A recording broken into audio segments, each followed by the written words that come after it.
নতুন বছরের শুরুতে পাকিস্তান ও বাংলাদেশের সামরিক সম্পর্ক আলোচনায় এসেছে। পাকিস্তান বিমান বাহিনীর প্রধান air chief marshal Zaheer Ahmed Babar Sidhu ও বাংলাদেশ বিমান বাহিনীর প্রধান air chief marshal Hasan Mahmood খানের বৈঠকের পর JF-17 থান্ডার যুদ্ধ বিমান ক্রয়ের সম্ভাবনা গুরুত্ব পেয়েছে।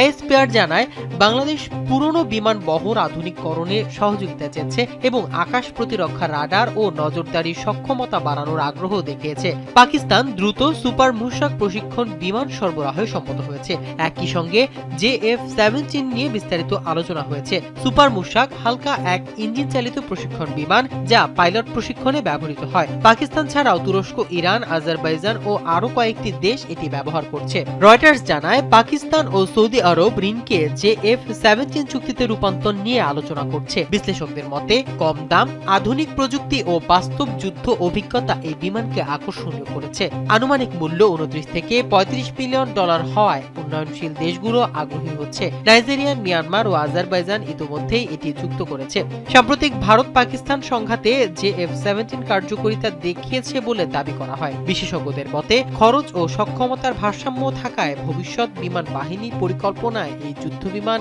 গুরুত্ব পাচ্ছে।